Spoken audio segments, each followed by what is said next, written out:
Hola querida comunidad de Culturicidio, es un placer para mí compartir un nuevo video, en este caso perteneciente a mi libro de ensayos Napalpí, El crimen por la tierra, genocidio y terricidio, una historia del saqueo de nuestras tierras. Estamos en las cercanías de una fecha muy clave, el 20 de noviembre, Día de la Soberanía, y vamos a vincular el Día de la Soberanía con la necesidad de soberanía de nuestro gran río, el río Paraná.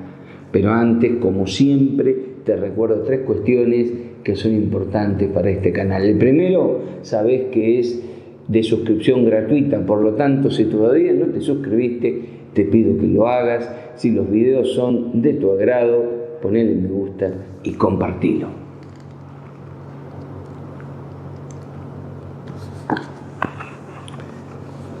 La pérdida de soberanía del río Paraná.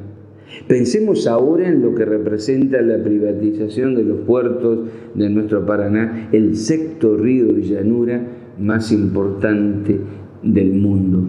Tiene una longitud de 2.546 kilómetros, 4.001 kilómetros desde la fuente del Río Grande, baja desde Brasil, que lo sitúan como el segundo río más largo de América del Sur después del Amazonas. ¿Por qué vamos a hablar de esto? Porque en febrero de 1995, a través de un decreto 863 del Poder Ejecutivo Nacional del año 93, se dispuso el llamado a licitación pública nacional e internacional para la modernización, ampliación, operación y mantenimiento del sistema de señalización y tareas de dragado, redragado y mantenimiento. Ahí vino el cambio de nombre de Paraná a hidrovía, de la vía navegable troncal correspondiente al tramo argentino de la hidrovía Paraguay-Paraná. Blanca Inés Osuna, diputada nacional por el Frente de Todos, reconstruye el significado de ese decreto. En el marco de la impronta neoliberal de esa década, se dispuso el llamado a licitación, como te mencionaba, para la modernización, bla, bla, bla, bla, bla, bla. En el artículo 12 de dicho decreto se dispuso a su vez la creación de un órgano de control que, avanzado el tiempo, nunca funcionó. En febrero del año 95, el Gobierno Nacional suscribió con la Unión Empresarial Hidrovía, conformada por la empresa belga Jan de Null NB y la argentina EMEPA, Sociedad Anónima de Gabriel Romero, el contrato de concesión del tramo argentino de la hidrovía Paraguay-Paraná bajo el régimen de concesión de obra pública por peaje, a riesgo empresario y sin aval del Estado por un periodo de 10 años para realizar las tareas mencionadas. Escribí en Chaco 8 tesis para otra historia que tanto Osuna en el 2021 como Mempo Giardinelli y la Mesa Coordinadora en Defensa del Río Paraná, que actualmente existe, afirman que al concesionar el mantenimiento de un tramo del río, el Estado transfirió a la administración privada la gestión sobre un sistema hídrico de enorme potencial para el desarrollo y la integración socioeconómico de Argentina y de los países del Cono Sur. El 30 de abril del año 21 venció el plazo de dicha concesión, ya vencido y prorrogado sucesivamente mediante actas de acuerdo. El Estado argentino no tomó la decisión entonces de administrar por un año la hidrovía en las vías navegables de la cuenca Paraná-Paraguay hasta julio del 2022. O sea, tomó la decisión de administrar por un año, entre el 2021 y el 2022, esa administración. La Administración General de Puertos se hace cargo de su control. Dicha medida fue muy criticada por sectores privados que temen una estatización total del complejo fluvio marítimo. Mempo Giardinelli, el Manifiesto Argentino y la Mesa Coordinadora para la Defensa del Paraná plantearon que, sin embargo, esta nueva situación no representaba una recuperación de la soberanía nacional sobre nuestro río, porque el decreto 949 del año 2020 le ponía plazo para su control temporario hasta que se concretara una nueva licitación y se adjudicara nuevamente al sector privado, lo que por estos días del año 2024 está sucediendo. En dicho decreto se establece también que la hidrovía Paraná-Paraguay será gobernada por las provincias que la tienen y la usan: Buenos Aires, Entre Ríos, Santa Fe, Corrientes, Chaco y Formosa. Esto nunca, pero nunca sucedió. ¿Cuáles son los objetivos por los cuales nos interesa que el río Paraná sea soberano?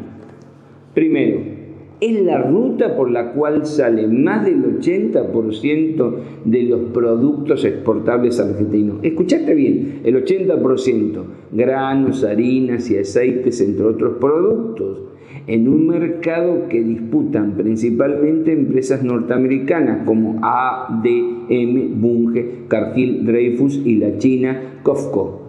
Es sabido que Estados Unidos considera la presencia china como una amenaza a su seguridad nacional y a su competitividad global. 2. Se trata de un acuerdo con un país que evidentemente se refiere, lo que nos estamos refiriendo ahora, te lo digo por si no lo sabes, es que a partir del 2004 se estableció el control militar de Estados Unidos de nuestro río Paraná, a partir de un acuerdo del gobierno de Javier Milei con Estados Unidos al habilitar la instalación de militares norteamericanos en la hidrovía Paraná-Paraguay. Vamos de nuevo. 2. Se trata de un acuerdo con un país que evidentemente busque incrementar su influencia hemisférica sobre América Latina e involucra una fuerza armada extranjera. Te cuento que no pasó por el Congreso. Claramente atenta contra la soberanía nacional en una vía estratégica desde el punto de vista geopolítico y económico, tal como lo expresa Guillermo Carmona, exsecretario de Malvinas y Asuntos del Atlántico Sur. 3. Atenta contra la seguridad internacional porque también es foco de atención por el crecimiento del narcotráfico. Es la vía principal por donde pasa la droga que llega a Europa, asegura el ex titular de la Federación Agraria Argentina, Pedro Peretti. Y ya sabemos que el puerto de Rosario, ciudad copada por el poder narco, es estratégico. ¿Me seguís? 4. Son alarmantes los antecedentes que en nuestra región sudamericana tenemos de las incursiones de militares norteamericanos en la vía navegable troncal. Recordemos, por ejemplo, la histórica oposición de Argentina a la presencia de cualquier país que no forme parte del Acuerdo de Santa Cruz de la Sierra, que incluye a Brasil, Bolivia, Uruguay y Paraguay. Tanto en 2019 como en 2022, Paraguay impulsó un convenio similar que generó el rechazo del gobierno argentino y los gobernadores del Norte Grande, dentro de los cuales estaba el Chaco. Está el Chaco. Sin embargo, en marzo del año pasado, finalmente Paraguay y Estados Unidos avanzaron en la elaboración de un plan maestro de navegabilidad con el apoyo técnico de los ingenieros del norte. Hoy nos toca reiterar la misma preocupación, pero en este caso por decisiones del gobierno argentino que configuran a todas luces un alineamiento decidido en el marco de la disputa comercial y geopolítica entre dos potencias. 5. En medio de la avanzada norteamericana aún no está definido qué pasará con la administración de la hidrovía. Esto escribía yo por agosto. Ahora sí está decidido que van a lanzar los pliegos de una nueva licitación. ¿Cómo vinculamos esto con el Día de la Soberanía Nacional? Ahí viene.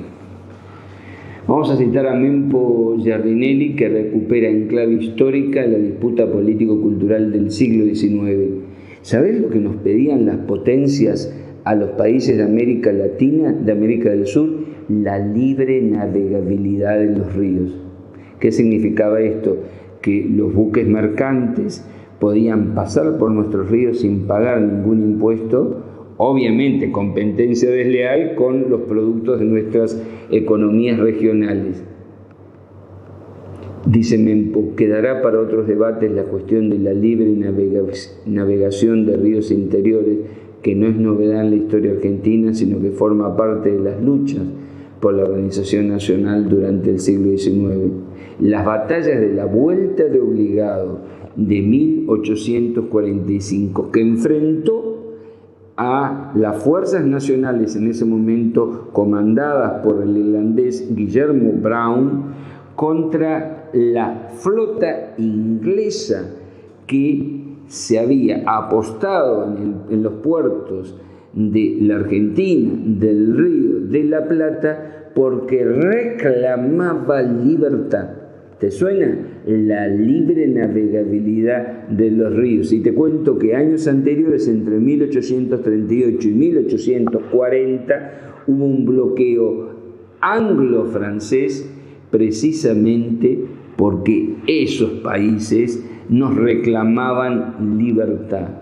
Ahora bien, esa batalla épica en la cual se puso unas líneas de cadenas de hierro para evitar que los buques ingleses pasaran, fue una derrota. Por lo tanto, el 20 de noviembre de 1845 empezó algo, pero no terminó porque siguió lo que se llamó las guerras del Paraná. Vamos a ver, las guerras del Paraná culminaron en junio de 1846 en Punta Quebracho. Pusieron fin al bloqueo naval del Río de la Plata que había impuesto una poderosa armada anglo-francesa colosal para la época. Como resultado de esas dos batallas, se obligó a ambas potencias militares a firmar la paz con el gobierno de Juan Manuel de Rosas. Y así quedó establecido en el artículo 4 del Tratado de Paz Arana-Southern, por el que Gran Bretaña reconoció que la del río Paraná era una navegación interior de la Confederación Argentina y sujeta solamente a sus leyes y reglamentos, lo mismo que la del río Uruguay en común con el Estado oriental. Igual cláusula se replicó en el tratado firmado con Francia. A eso le llamamos soberanía, pero te tienen que contar la historia concreta, porque si no parece que todo empezó y terminó con las cadenas. Pero pocos años después, y tras derrotar a Rosas en la batalla de Caseros, agosto de 1852, fue el supremo entrerriano Justo José de Urquiza quien, como primer presidente constitucional de la Confederación Argentina, apenas asumir el cargo en 1853, decretó la libre navegación de los ríos interiores. Desde entonces, cito, permitida a todo buque mercante, cualquiera sea su nacionalidad, procedencia y tonelaje. Cualquier parecido con la realidad actual de la Argentina es fruto de sus pensamientos.